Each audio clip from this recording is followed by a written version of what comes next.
नमस्कार साथियों, आप देख रहे हैं भारत समाचार। आइए जानते दिन भर की ताजा और बड़ी खबरें। आज की पहली खबर, वैज्ञानिकों ने कर दिया कमाल, नई तकनीक से ओटीपी हैक करना हो जाएगा मुश्किल। भारतीय वैज्ञानिक संस्थान और डीआरडीओ के वैज्ञानिकों ने एक नई तकनीक विकसित की है जिससे ओटीपी हैक करना मुश्किल हो जाएगा। यह तकनीक ओटीपी है, ट्रांसमिशन में सुरक्षा की एक अतिरिक्त परत जोड़ती है जिससे ओटीपी को एनक्रिप्ट किया जाएगा और केवल रजिस्टर्ड डिवाइस पर ही खोला जा सकेगा। वैज्ञानिकों का दावा है कि इससे साइबर अपराध में कमी आएगी और बैंकिंग, ई कॉमर्स और मोबाइल लेन देन सुरक्षित होंगे। अटल पेंशन योजना के लिए नया फॉर्म पेश, अब पुराना फॉर्म नहीं चलेगा। सरकार ने अटल पेंशन योजना के लिए नया सब्सक्राइबर रजिस्ट्रेशन फॉर्म पेश किया है। ये फॉर्म 1 अक्टूबर 2025 से प्रभावी है। अब नए रजिस्ट्रेशन के लिए केवल संशोधित फॉर्म ही स्वीकार किया जाए। पुराना फॉर्म 30 सितंबर 2025 के बाद बंद कर दिया गया है। जहरीला कफ सिरप बनाने वाली कंपनी का डायरेक्टर गिरफ्तार। मध्य प्रदेश में बच्चों की मौत का कारण बने कोल्ड्रिफ्ट कफ सिरप बनाने वाली कंपनी श्रीसन फार्मा के डायरेक्टर गोविंदन रंगनाथन की गिरफ्तारी हो गई है। मामले में मध्य प्रदेश सरकार द्वारा बनाई गई एसआईटी की टीम ने बुधवार रात चेन्नई में दबिश देकर रंगनाथन को पकड़ा। एसआईटी ने कंपनी से महत्वपूर्ण दस्तावेज, दवाओं के नमूने और प्रोडक्शन रिकॉर्ड भी जब्त किए हैं। रंगनाथन पर 20,000 रुपए का इनाम था। वह अपनी पत्नी के साथ फरार चल रहा था। चेन्नई में रंगनाथन का चेन्नई बेंगलुरु राजमार्ग पर स्थित 2000 वर्ग फुट का अपार्टमेंट सील कर दिया गया था, जबकि कोडम्बक्कम स्थित उनका रजिस्टर्ड ऑफिस बंद मिला था।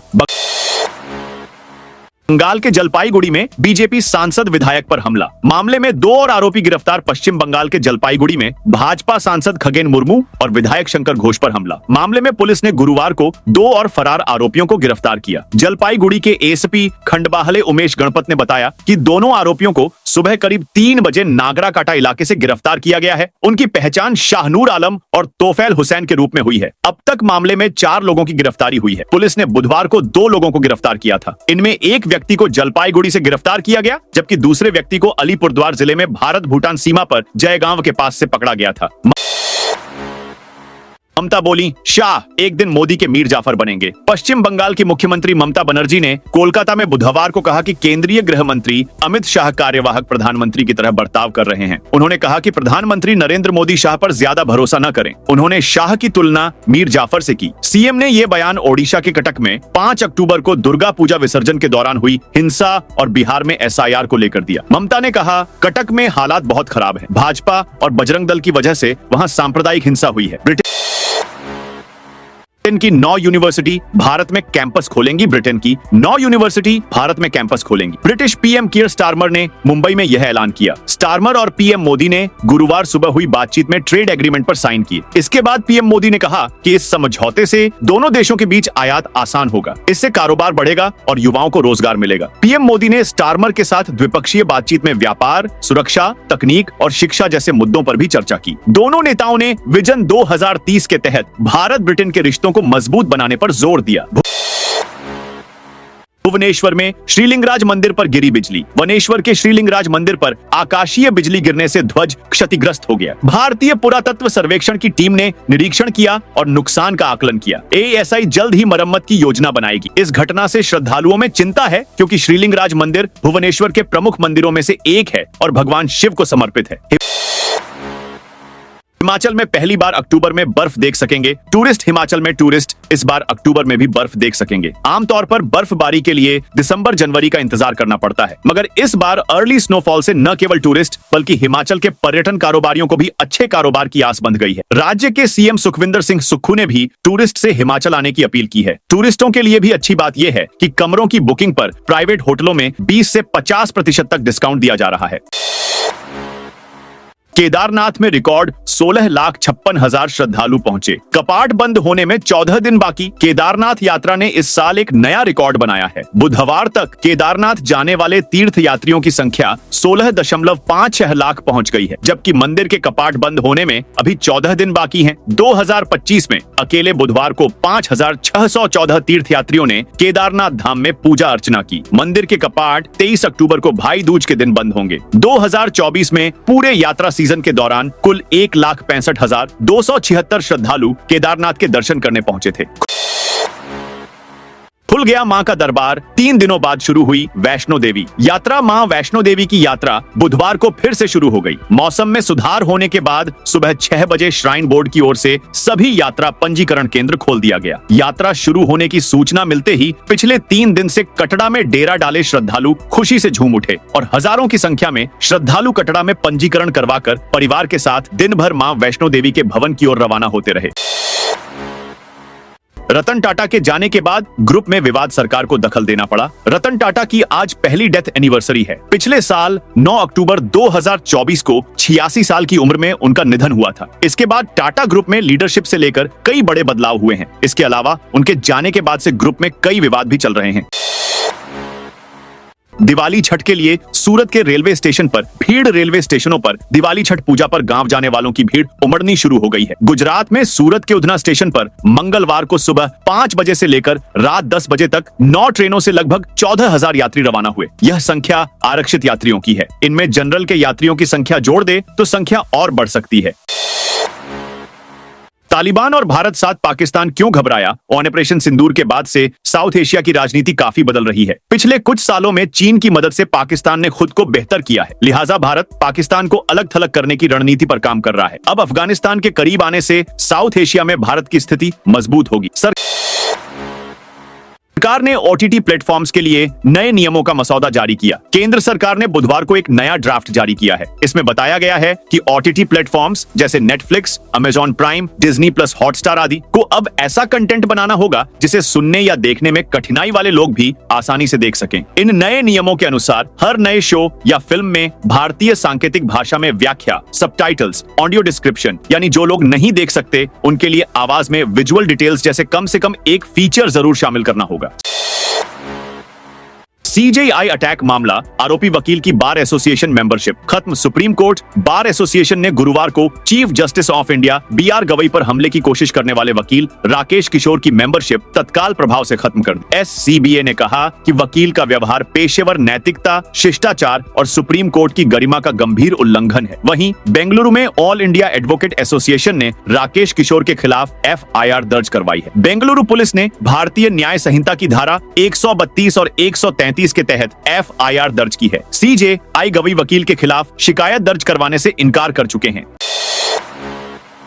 अनंतनाग से सेना के 2 जवान लापता। जम्मू कश्मीर के अनंतनाग जिले से 2 भारतीय सैनिक सोमवार से लापता हैं। इसकी जानकारी आज सामने आई है। लापता जवान एलीट 5 पैरा फोर्स का हिस्सा है। दोनों की ड्यूटी कोकरनाग क्षेत्र के गदूल इलाके में लगी थी। आधिकारिक सूत्रों ने बताया कि खराब मौसम के कारण ये सैनिक भटक गए होंगे। फिलहाल दोनों की तलाश जारी है। खोज के दौरान सेना की टीमें लगातार लोकल अधिकारियों के संपर्क में हैं।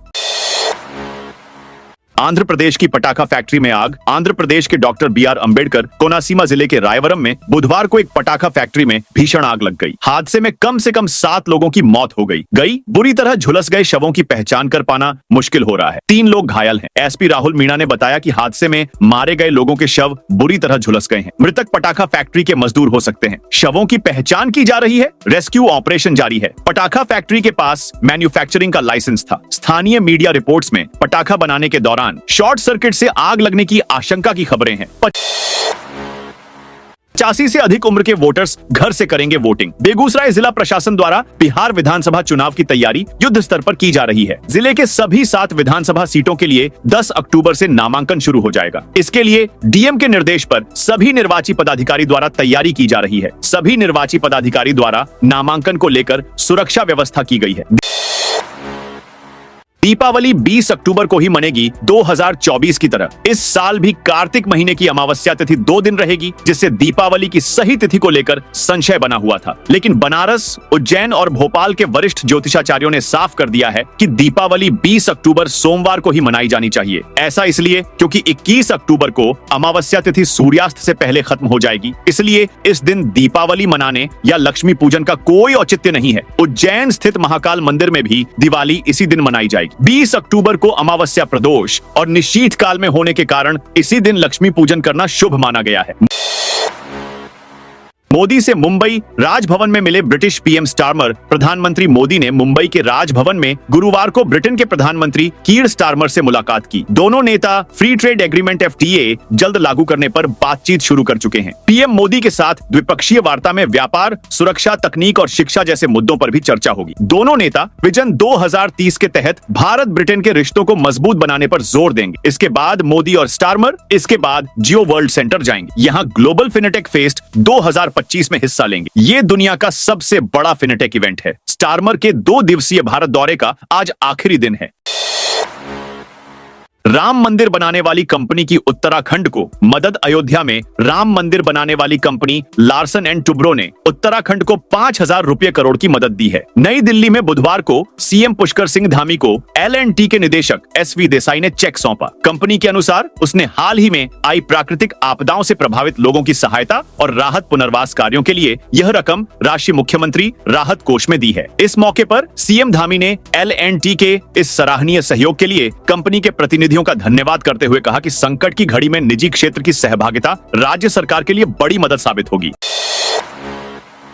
2022 से पहले भ्रूण फ्रीज तो सरोगेसी कानून से छूट। सुप्रीम कोर्ट ने गुरुवार को एक याचिका पर फैसला सुनाते हुए कहा कि 2022 से पहले अगर महिला ने भ्रूण फ्रीज करा दिया है तो उसे सरोगेसी कानून के तहत एज लिमिट से छूट मिल सकती है। जस्टिस BV नागरत्ना और जस्टिस KV विश्वनाथन ने सरकार की तरफ से बढ़ती उम्र को चिंता का कारण बताने पर फटकार भी लगाई। कोर्ट ने कहा कौन माँ बाप बन सकता है ये सरकार तय नहीं कर सकती, क्योंकि नेचुरल प्रोसेस में भी कोई एज लिमिट नहीं है।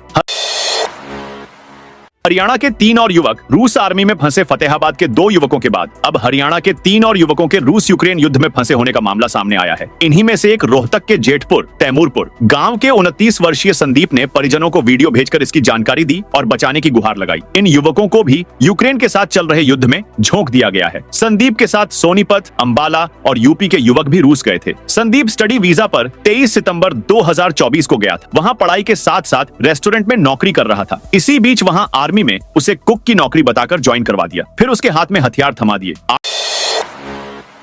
8 अक्टूबर को अंबाला आएंगी राष्ट्रपति द्रौपदी मुर्मू। हरियाणा के अंबाला जिले में राष्ट्रपति द्रौपदी मुर्मू का आगमन होने जा रहा है। प्रारंभिक जानकारी के अनुसार राष्ट्रपति 18 अक्टूबर को अंबाला पहुंचेंगी। हालांकि उनके कार्यक्रम की आधिकारिक पुष्टि अभी तक राष्ट्रपति भवन या प्रशासन की ओर से नहीं की गई है, लेकिन सूत्रों के मुताबिक अंबाला एयरफोर्स स्टेशन द्वारा आयोजित एक विशेष कार्यक्रम में राष्ट्रपति मुर्मू शामिल होंगी। दोस्तों, ये थी आज की ताजा और बड़ी खबरें। जय हिंद, जय भारत।